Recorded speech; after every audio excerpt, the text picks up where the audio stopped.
Welcome to టీ10. Maharashtra శాసనసభ ఎన్నికల polling కు ముందు బీజేపీ జాతీయ ప్రధాన కార్యదర్శి వినోద్ తావ్డే ఓటర్లకు డబ్బు పంచుతూ అడ్డంగా దొరికిపోయారు. ఓటర్లను ప్రలోభ పెట్టేందుకు తాయిలాలు పంచుతున్న తావ్డేను బీవీఏ కార్యకర్తలు అడ్డుకొని ఘెరావ్ చేశారు. కాగా తావ్డేకు చెందిన హోటల్ గదిలో 9.93 లక్షల నగదును స్వాధీనం చేసుకున్నామని ఎన్నికల కమిషన్ అధికారి ఒకరు తెలిపారు.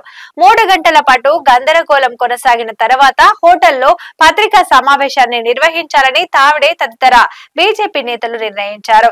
అయితే దీనిని ఈసీ అధికారులు అడ్డుకున్నారు. పత్రికా సమావేశాన్ని నిర్వహించడం నిబంధనలకు విరుద్ధమని స్పష్టం చేశారు. ఈ ఘటనపై పోలీసులు ఎఫ్ఐఆర్ నమోదు చేశారు. తావ్డే నగదు పంచుతూ అడ్డంగా దొరికిపోయారని బీవీఏ కార్యకర్తలు ఆరోపించారు. అయితే తావ్డే వద్ద ఓ డైరీ ఉన్నదని, అందులో 15 కోట్ల రూపాయల పంపిణీకి సంబంధించిన ప్రస్తావన ఉందని వారు తెలిపారు. తావ్డే 5 కోట్ల రూపాయల నగదుతో వచ్చారని బీవీఏ ఎమ్మెల్యే హితేంద్ర ఠాకూర్ చెప్పారు. ఆ డైరీని హితేంద్ర కుమారుడు క్షితిజ్ ఠాకూర్ చేజిక్కించుకోవడంతో పరిస్థితి ఉద్రిక్తంగా మారింది. ఎన్నికల ప్రచారం ముగిసినప్పటికీ తావ్డే విరార్ కు ఎందుకు వచ్చారని క్షితిజ్ ప్రశ్నించారు.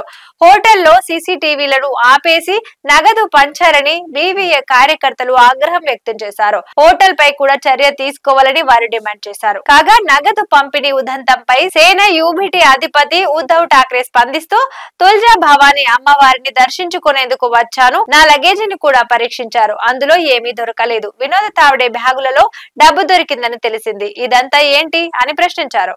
ఇది ఇవాల్టి న్యూస్. చూస్తూనే ఉండండి టీ10.